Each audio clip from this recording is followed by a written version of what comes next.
Okay, so let's have a look at the issue with reflective surfaces in iClone 6. So I have a simple scene here, and I've set this up, as you can see, so that our character Chuck is completely surrounded by buildings and walls and stuff, so that we've got something to reflect, basically. So I'm just going to select Chuck, and I'm going to home on him, unhide a nice big ball here. And as we know, if we go to the material editor and we change the object's color to black, and this is so we can see the reflection, we come down here and we turn on this reflection feature. Now, for this to work, you need to make sure that you're using one of the settings up here that supports it. I'm on high mode, and if you're not sure, then you just need to check. As you can see, we have a reflection, and it doesn't look bad at all. I mean, you know, it's not real, but it does the job very nicely, and it is reflecting the environment, and it does reflect it, of course, in real time, which is kind of what you want. Problems arise when we have a flat surface, so let's bring out my next object, and this is nothing more than a box that's been scaled down into a plane, and this is typical of like a normal sort of mirror, and at first glance it kind of looks interesting. The thing you'll note, though, is that over here the image and the reflection of the ball is really quite sharp. On this plain, flat surface, it's very soft. But the problems arise when we actually look at something close to the mirror. So if I spin round, I'm going to hide the ball. And that big blue thing coming in there, that's actually Chuck. And that's our problem, because basically, you can see his arm here. He's way too big for the reflection. Also, you can see a lot of jagged aliasing going on the edge of the character, very pixelated. So this is the problem with the reflection feature inside of iClone 6. It really doesn't work for kind of normal, kind of flat mirror surfaces. So what to do? Well, what we have to do is we actually have to completely cheat it. We basically have to come up with a fake mirror effect that will get us what we want. Let's kick off with a blank scene. First thing I'm going to do is I'm going to load in an avatar. I'm just going to go to avatars, and I'm actually going to use a G5 character, Chuck. The reason for that is nothing more than they're just quicker to load the G5 characters. They use a few less resources, and of course, just a demonstration. I've got my angle snap on, so that's Control E, so I'm just using that to rotate the character around 180 nice and quickly and accurately. Go to props. 3D blocks and wall and floor. I'm just going to use the door as a starting point for making a mirror, since it's already in a half decent shape. I'm going to move the pivot to the bottom center, and then just zero it out to the center of the universe, and then let's just pull Chuck back a bit. So we'll have the mirror sort of at world 0 and Chuck just standing away. And now what I'm going to do is I'm just going to play around with the door object. Is going to become a mirror, just to scale it and make it a bit more of a reasonable size for a mirror on a wall, albeit maybe a fairly big one, since we want to see this effect.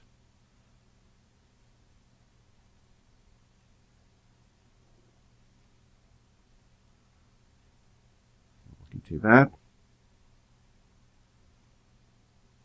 And the other thing I'm going to do is reset the transform. I'll just put the scale to 100. Something I prefer once an object's at the right size, and that's looking pretty good to me. I'm going to select the door and hit F on the keyboard, and that's just going to turn to the front view, and then I'm going to make a new camera and turn Chuck off for the moment. And now I'm just going to switch to our render workspace, final render, and to make this trick work, we're going to set up a mirror camera rig. And what I want to do is be able to render at the same aspect ratio of this actual door object, which is going to become our mirror. So all I'm doing here is I'm actually scaling the camera view until I find something that's going to closely match the aspect. Let's just turn on the background image because it'll be easy to see the borders. And all I'm doing here is I'm just adjusting the output size until, as you can see, it matches. It doesn't have to be perfect, it just needs to be close, so that it just matches the shape of our mirror object. Okay, because we're going to want to render this actual aspect ratio, i.e. a portrait image, to put on the mirror. So that looks pretty good. we need to find out what the aspect ratio is. So I'm just going to divide the width by the height, and that will give us our aspect ratio. That's 1.371. That's close enough. I'm just going to put it into my calculator's memory so I don't have to remember it, and we can now use this when we want to figure out our render resolution. Let's go back to our standard workspace. Let's call this what it is. Instead of a door, it's actually a mirror. It's going to be our mirror. And this camera we're going to keep, we'll just call this camera ortho 1, something like that, because we're going to come back to this so that we don't have to kind of do this setup again. We want to find out how the, what settings we need. Okay, so now that we've done that, I'm going to switch back to a more normal render mode. So let's just choose 720 1280. Turn off our background image just to get back to normal. Back to our standard workspace. And let's have a look at Chuck, see where he is. Okay. Now we're going to start building our rig. So under 3D blocks, I'm going to choose some primitives to build the rig. It's going to go with box 4, which is this flattened pyramid. And just change its color so it's something fairly obvious for our purposes. I'm just going to delete the texture map that comes with these. I'm going to choose a nice garish color like this salmon color. And just scale it down to a more suitable size so it's not too big. And I'm just going to reset the scale so it's set to 100 for that size. And everything for that particular object, obviously I've left that at world 0, which is exactly where I want it for the moment. Let's call it something sensible. This is going to be called camera rig. Now let's get another primitive. So go for the good old ball. I'm going to quickly just put the scale down. And put the pivot in the middle, which I always prefer with spheres when I'm doing certain things like this. Scale it a bit more, maybe something like that. Now do the same thing, remove the texture map, and just let's have a bright green for this. I'll make it fairly obvious. And this is going to be called our look at object. So this is camera look at. Okay. Set them both as dummy objects. That way we can just quickly hide them, and of course they won't render, which is always good. And there we go. So we're ready to move on. Let's switch to our ortho camera, and now I'm going to create a camera which will duplicate this viewport for this new camera. Let's call this cam shooting. This is going to be the camera we're going to film the action with. Switched back to preview. I'm just going to select the move tool, W, drop the camera down. And I'm actually going to zero to the world center. When we do this, of course, the camera will actually look down. So we'll put the default 90-degree rotate back so it's looking level with the ground.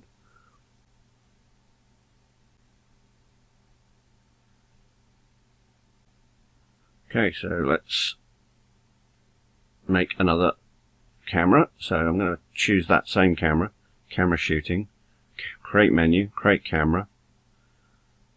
This one is going to be called cam mirror. So this is going to be the one that creates our mirror effect. And then I just need to rotate it all the way around. So again, I've got angle snap on, so that's 180 degrees pointing in the other direction. And what I want to do now is just separate the cameras by a known distance either side of the center line. So I'm actually going to do this numerically. So down here I'm just going to type in minus 200 centimeters, which means that the other camera, our mirror camera, wants to be the positive. So type in 200 for that, and then we get what we want. Next up, we need to do a bit of linking.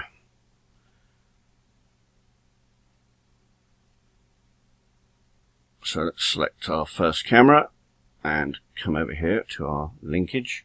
Pick parent. I'm going to click on box 4, which is our camera rig object, and I'm going to do the same with the other camera, so that they're now both parented to that pink salmon wonderful box, and drag it up. Now, of course, you can see we have the makings of our rig. We can now move them up and down and left and right. Look at next, so now we're going to look at the green object, our look at object.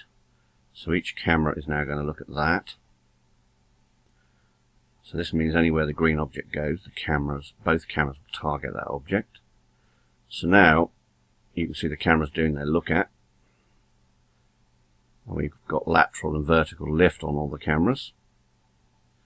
The next thing I want to do is I'm actually going to link the look at object to the camera rig as well. And that way we can just move the whole rig in one go, and everything will go with it, like that. But I can then select my look at object, and I can adjust the camera's look at, which is exactly what we need for this rig to work. Okay, good stuff. Time to save, I feel. So let's pop to the Project Manager Custom. I've got a little folder here for this. Just going to call it IC6 Mirror Demo. Should do the trick. Just make sure we don't lose anything. And there we go. Okay, so we're good to go. Now that our rig's ready, let's get it set up. So I'm going to make sure we've got our main object. So just go to the Scene Manager, make sure camera rig is selected. I'm going to lift the whole thing up into the air. We need to start having a look and seeing what we're seeing from our shooting camera, which of course is this camera here. So let's switch our... Actually, let's not do that. Let's bring up our mini viewport. I'm going to switch to animation workspace. In my workspace I have a little mini viewport up here, as you can see. So let's go to the shooting camera. Although we're a fair distance from Chuck, it's a fairly long lens. Let's change that. So select the camera. Let's go to a 35. That looks better. Whatever we do with this camera, we're going to do the same with this camera over here. So let's switch that to 35. Again, I'm doing all of this at time 0, frame 1, so that nothing's animating at this point. Let's go back and have a look at our rig. Probably want to raise it up a bit more. And maybe bring it over slightly. And then with the rig sort of maybe over here, I'm going to move our look at. So select the look at, and let's just pan it over. And what I'm doing here is I'm simply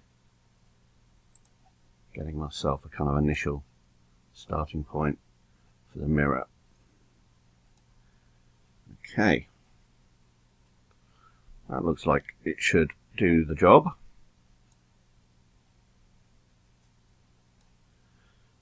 So the one thing we haven't got working yet is obviously the mirror itself isn't obviously a mirror. Now notice that at the moment I haven't moved the cameras in space at all. So if we scroll down, you can see we're still at this minus 200. If we decide we physically want to move this camera forward towards the mirror, we also have to move this rear camera forward by the same amount. So just keep that in mind. The other thing to note is that I've centered the camera rig on the mirror, because that's where our angle of incidence is for the reflection. So that's why the camera rig is centered on the mirror itself. Now that we've done that, let's prepare our mirror. So I'm just going to go back to my standard workspace, select the mirror. I'm going to come here. First thing I'm going to do is I'm going to make sure it's black, because we don't want any colour in it at this stage. And I'm also going to remove the texture map off it, so let's bin that. And now what we actually have to do is we actually have to make the reflection for the mirror. So at the moment, obviously, there's nothing on it. And what we're going to do, the cheat we're going to do is we're going to render from this camera looking back at Chuck, and that is going to become our reflection. So let's go to our other camera, our mirror camera. So this is what the mirror camera is actually seeing. Now obviously we don't want the mirror there when we do the render, because it's just a big black blob. So for this render we have to hide the actual mirror itself. So let's hide that. Now these two objects are kind of in the way, but they won't render. I mean, if we come up here and do a preview, of course, being dummy objects, they just won't turn up. But if they're annoying, we'll just hide them. Control D hides dummy objects. And remember, for this render we want to actually set the aspect ratio to match the mirror, and we kind of checked that out kind of earlier on. So we just need to make sure that we are going to our render setup. So let's go to our render, final render. And we're going to set our aspect ratio. Now, we could have remembered the numbers we had before in this to get the aspect, but remember the aspect ratio we determined was 1.37. So whatever our longest height is, then we will make sure that the other one matches. So if I put in, say, 1280 for our vertical height, we want this to be divided. So let's just get our calculator up. So let's cancel that out. So we're going to divide 1280 divided by, recall from memory, 1.371 equals, so about 933. So we're not going to get 0.6, but 933, 934 will do the job. So remember, it's the vertical that we want to be the tallest, so 934. There we are. So that gives us our render. And this is now what we are going to render out to disk. So at the moment I've got it set to image, and if I switch to video to probably a different resolution. So 934 1280 is what we've got here. So let's go to here and go 934 1280. There we are. Now, I'm not going to render out as MP4, and that's because iClone has a rather interesting issue, which is that, rather amusingly, it cannot load its own renders, although if you look in the documentation it claims to be able to load many different movie formats into iClone as assets. The reality is most of them just won't load, and rather ironically, even a render out of iClone will not load back into iClone. We need to use another format, and the one to use is this one here called Pop Video, and this is Real Illusion's own format. Now notice here it says output resolution are limited to 1920 1080 blah blah. Well, basically what that means is that one of them, our heights, is just a bit too much for it. It's the 1280 that's basically too much. So what you'll see here is it's now dropped the size down. So if 1080 is the maximum we're going to get on Pop Video, then we just need to pop back to our calculator and put in 1080, or 1088 to be precise. Let's put in 1088 and divide by that, which means 793 or 794. So this wants to be 794. There we are. So that's good. That's now our output. So let's come down here. Now, I'm not going to render because we actually need to give a character something to do. So let's give Chuck something to do. So I'm just going to switch back to standard, and I'm going to go to our motion library. Actually, Chuck has some motions built in, so let's just click on them and have a look. So, thinking. Let's go thinking. There we go. So he's going to stand there and do some thinking. Just let that play out. There we are. Good. Wind back to the beginning. Let's find out how long the motion is. We don't need it to be, we don't need to render right past the end of it. I'm not going to make a huge long thing. This is just a demonstration. So let's have a look. Let's go to our animation workspace. 780 frames will do the job. So let's go to type in 780 for the length of our project. Let's go to our render workspace, and now we have an animation, and this is what we're going to render to disk. So down here we're going to render the whole range. And I'm not worrying about setting the quality of the render because this is a demonstration. So I've got some render tests, so let's just put this in our render folder. I'll just put it here at the root. And let's just call this mirror demo version 1. And this is now rendering out to disk as a Pop Video format movie file. So let's just do that.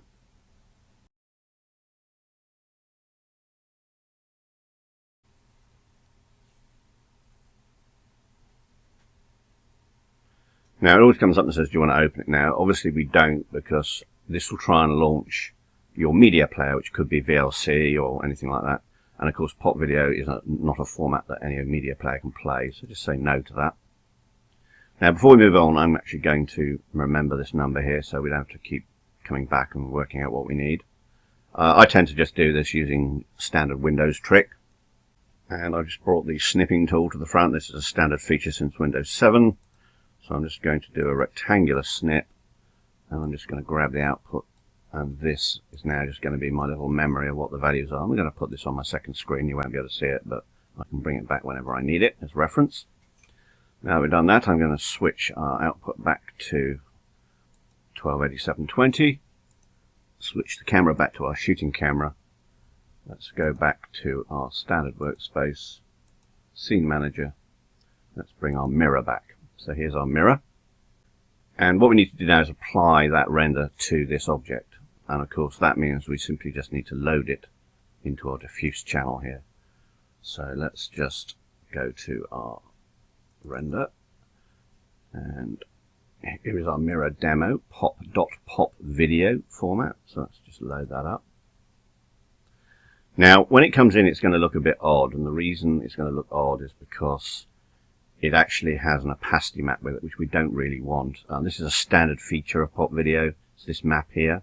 So the first thing we want to do is we just want to turn it off. Now, the reason it looks dark is because we turn the diffuse color of the mirror down, and this is what you'd normally do if you were making a reflective object.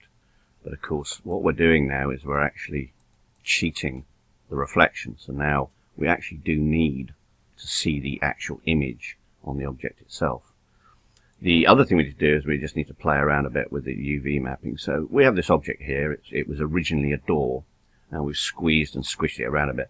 But the thing to remember is it's got some UV coordinates. You remember that it had an image in here, and that was basically the door, or the door UVs.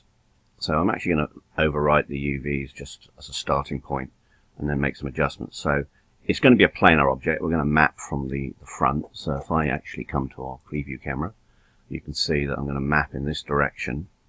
Now, if you don't know which direction that is, Control A will turn on the world axis, so you can see our three axes here. So this is the Y, going back into the thing. The Z is up in iClone, so we should be able to map along the Y. And at the moment, I'm just going to see what it looks like. I'm just going to hit Apply, and immediately you'll notice we get a better kind of mapping. Our object looks a bit more sensible.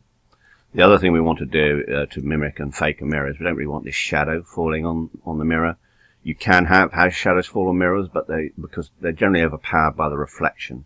So you can either tone the shadow down or just basically remove it. I'm just going to, with the mirror selected, I'm going to come up here, and I'm simply going to tell it to cast only, but not receive shadows. So now we won't have any shadows interfering with our object. This actually now animates, so if we play this, you'll see that we now have an animation, but the trouble is it's reversed. So we actually need to flip the UVs on this to make it actually look like a reflection. So the way we do that is if we come up here, you'll see that we've got our object loaded here. And down in our UV settings, we have a flip feature, like so. So there we go. So now we've flipped our UVs. So there is our reflection. Now, if we stop that, let's have a look from the actual shooting camera. So let's go to the shooting camera. So this is what we're actually going to see from the shooting camera. So we've got our reflection there.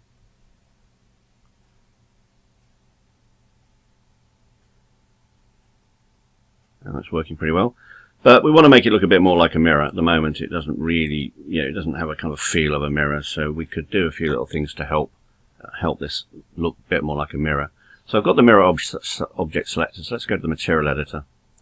And we've got our, our materials settings here. Let's scroll down a bit and see what we can do. Well, the first thing we can do is we can give it a bit of specular highlighting. Now, like this, of course, it's probably a bit too much, but if we alter the glossiness, we can tighten that sheen maybe up into one of the corners, which, might give it a kind of bit of a glass-like feel. So now we've got a little bit of a sort of glass-like feel to it. Again, so now you see we've got that, but we can actually take it a stage further, and we can actually come up here and use a reflection map, and this is down to how good the reflection maps are. But if I just load one in, and these are the standard ones that ship with iClone, you can play around with these. I'm just going to use one I know that works quite well, which is this one here, Reflection 3, but you can obviously make your own as well. They're very straightforward to make. And now we've got a bit of interest to our mirror. Now, if it's a bit too intense, that's not really a problem. because we can come down here and adjust the strength. So we've got it selected here with the green box around it, and as you can see, we can now dial that in and out. So we just maybe want a little bit of it there. Now we have what looks more like a glass reflection. There we go. So now we have Chuck reflected in the mirror. Now obviously from this angle here it won't work. If we go to our preview, we're off to one side, and obviously that's not going to work because the reflection, this is no longer a true, well, the other one isn't a true reflection anyway. We're just using an angle of incidence trick to fake a reflection. But this one obviously doesn't work at all because the angle's all wrong, and you're not really supposed to look at it. The whole idea of this trick is to basically, if we zoom out and see the other camera, the whole idea of this trick is to make your map that you want in the reflection from this camera over here, and then apply that map to the mirror, and then only view it from the shooting camera on this side of the center line. And that's kind of where that's basically how the trick works. So that's just it. But you can then very easily play around with this whole setup. It's very, very simple to carry on. I'm just going to quickly save where I am. Now we're not quite done yet. We do need to make this rig just a little bit more adaptable. We might, for example, feel that this reflection is a bit too small, or is too low down. So if you really want to check what a real mirror does, then the real best thing you can do is go stand in front of a mirror, or better still, get a friend to stand in front of the mirror and you kind of be the camera, because as you move off to one side away from the mirror, you can get to a point where you will not actually see the reflection of the person who's actually standing in front of it. And you need to be aware of how the mirrors kind of work so that you know how to fake them. So let's make the rig adaptable enough to do that. I'm going to go up to preview. I'm going to hide the mirror.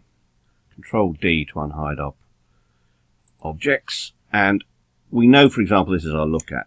And if we move it, both our cameras move. To make the rig adaptable, I need to be able to move this camera forward to make the reflection larger, and also change its look at. But I don't want to move this look at object because that affects both cameras, and we don't want this camera, our shooting camera, position to change in any way. This means we need a look at specifically for the mirror camera. So let's set that up now. I'm going to go to the content and go to the set, and let's go to props, 3D blocks, and I'm simply going to find I'm going to use a cylinder. So let's just double click. That will go in at world 0 down here, and first thing I'm going to do is I'm going to name it. So scene manager, let's call it F2 cam mirror, so we know it's for the mirror camera. Then I'm now going to go underscore LA, that's for look at. And this one, the green one, is now going to be cam shoot look at. So those are the two look ats we've got now. Go back to this one, so select this object. Let's change its color, and let's have something nice and bright and garish, and let's just blow away its textures. We don't see those. I'm going to scale it down globally, and now I want to actually position it where this object is, because although the rig has been moved in space, I want to link this in to the whole hierarchy, but I need to link it in here. Easy way to do that is to use the align tool. So I've got this object selected. I'm going to come up here and say align to. I'm going to click on the green look at ball and just going to align it to everything. There we go. So that now has the two nodes perfectly lined up. That's the center of the ball, of course, and our pivot point is at the base of our cylinder, but that's just what we want, because what I'm going to do is I'm going to scale it like this. I'm going to make it like a little tool cylinder, nice and thin, but something that we can still grab in the interface, maybe something like that. So it's going to be fairly easy to see and grab, but at the moment it's in exactly the same position as far as the pivot's concerned as our original look at object. Now we've done that, we need to do some linking. So let's go back to the modify panel, and the first thing we want to do, we're going to change the look out of this camera. So let's select this camera. Now notice that it's saying it's linked to box 1, it's looking at ball 1. This is just something that iClone does. It has actually a hierarchy for every object.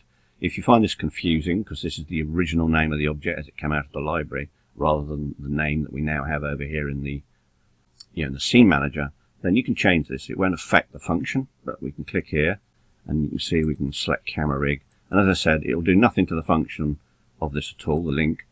It just means that you're going to see the name properly in here, and we can do the same for this one. So again, we can just say there and there we are. So now they both look good as we click on them. So with this one selected, I'm going to say pick target, and I'm going to pick now our new red object. It's going to say cylinder 1 because that's its original name, so we can pull the same trick. Come up here, just choose that. It won't have moved at all because obviously we've already aligned this to the green ball, so it's in perfect alignment, therefore you won't see any change in the camera, which is kind of correct. Now that we've done that, we can select this object, W to move, and we can see that we have completely separate control over it. But we also still want to be able to move them together, so when I do this, I still want this camera to rotate as well, because we need to be able to globally set up this rig and then work down to doing the fine detailing. The way to do that is to do another link. So we're going to take this object and we're going to link it to the ball, to the original look at. So let's do that. So link, pick parent, and we're going to pick our green ball again. And again, I'm just going to quickly make sure I'm seeing the sensible name here. And now we have the situation where we can now change the look at of this camera, and we can also change the look at of both of them. If we ever get lost and we want this back where it was, don't forget we can use the align tool again. So we can simply just come up here, hit align, and just say align to all of that, and it's back at the root of that object, that pivot point. So cute to quit. So now we've made our rig a little bit more adaptable, and we can actually put it into use. Let's go to our render workspace. There we are. And let's switch to our shooting camera.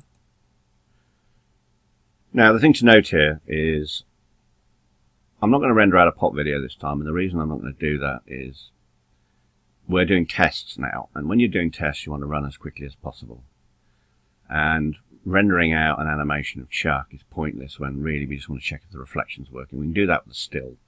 It also helps us in a way because at the moment you can see we've got this widescreen aspect ratio here, and we keep on having to change it by checking, you know, the numbers that we were using that we kind of saved before, and that can be a bit of a pain, as you know. So what I tend to do is I set the image to be a different format. This is the way it originally was before we switched to the video, so that we're back at this 934/1280. Let's just make a slight adjustment. So I'm going to do 1080 instead of 1088 because 1080 is like HD vertical, so that's like a nice number to use. And we just need to make sure that we know what aspect ratio that is. So we've got 1080 divided by memory recall equals, so 787.7. So 788 actually is probably what we need in here. So 788. There we go. So 788, 1080. This now means we can switch between the two and saves us having to do all this constant changing until we're absolutely ready to render out the pop video version. Okay. Now that we've done that, I'm also going to switch to JPEG format, and I am going to go and choose the mirror camera because that's the one we want. Control D to hide our objects. This one hasn't hidden because we haven't set it as a dummy, so that's a bit of a thing we have to fix. So select the object, modify, set as dummy. There we go, job done. And go back to the render tab and come down here. And again, we're just doing a still, so I'm just going to hit output. So here's our render folder,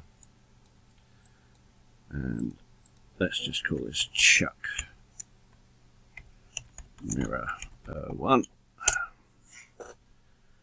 Now that we've done that, we can switch back to video, which gives us our widescreen view. We can go back to our shooting camera. We can go back to our standard workspace and turn on our mirror. So there's our mirror, so we now just need to load up that new picture. So again, come in here and load it up. Now, we need to make some adjustments, as you can see, because obviously we've kind of made some alterations, but things are kind of, obviously that's changed everything. So let's have a look at what we can do with our new rig. So let's go back to our mirror view. I'm going to go to animation mode for this because what I want to do is be able to see the view of the mirror, and I also want to be able to switch to our render image, so that will just automatically switch that. So this is now kind of our render view. And if I put this in preview, although we've got this kind of little squished environment, what we can now do is we can still play around with things here. So let's have a look at what we've got. Control D to unhide everything. We're going to do two things here. We are going to make the reflection bigger and alter its look so that it kind of fits the frame better. So to make the reflection bigger, I'm going to select this camera, W to move, and I'm going to bring it forward. And as you can see, as I do so, the reflection image will start to get larger, but it's also cropping off the frame area here. And that's what our new lookout object will help us with. What we can do now is select that. And as you can see, we can now pan Chuck back into frame. And we have to decide whether he's fully in frame or being cropped a bit, because as I say, if you get to a particular angle with the mirror, you can find that somebody will naturally crop at the edge anyway. You just need to have a look in the mirror and figure out what kind of works best for you.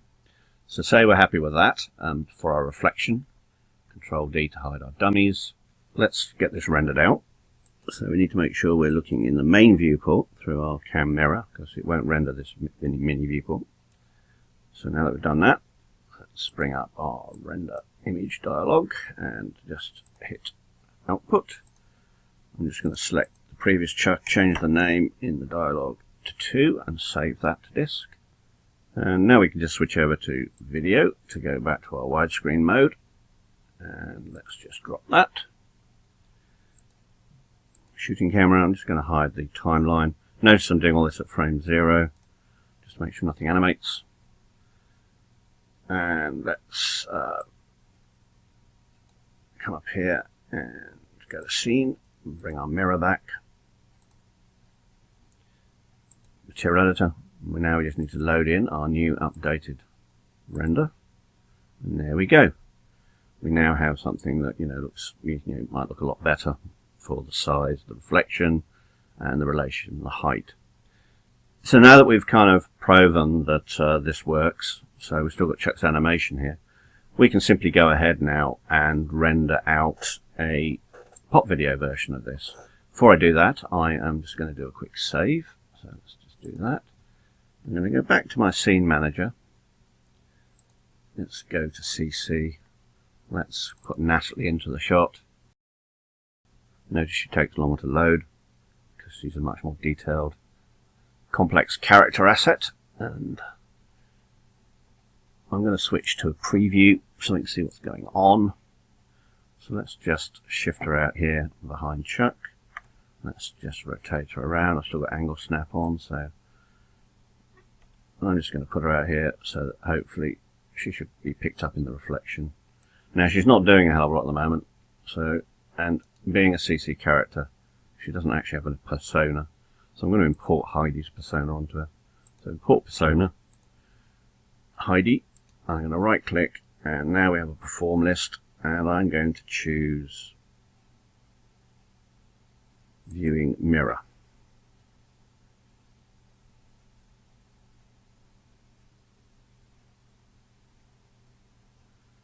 She records that. I'll just let it run into the end and it will stop.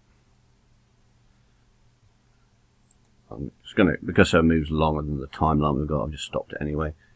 Notice she's gone back to our T-pose. There's actually a reason for that. It's not critical, but if we switch to our animation workspace, which will bring the timeline back, you'll notice that right down here, even though I was at time 0 when I asked for the performance, it's actually not started exactly at 0 because of this blend area. There's a little vestige before it of another clip, and that's the previous pose. If I delete that, you'll see that now she gets her motion right from the very first frame. So there we go. Quick little fix for that. So now that we've done that, we can do what we did before, which is we can render this out. So if we go to our mirror camera and we hide our mirror, now we have Chuck and Natalie. This time I'm just going to go to our render workspace. Now, we now have to set the pop video to be the same as our image format, because remember our image format is 788 1080. So now we do need to set this, so 788 1080. There we go. So video format now correctly set. Everything else is good. I'm not worried about render quality. But we can now render this out. So let's put this down as mirror demo number 2. And this is now going to render out to disk.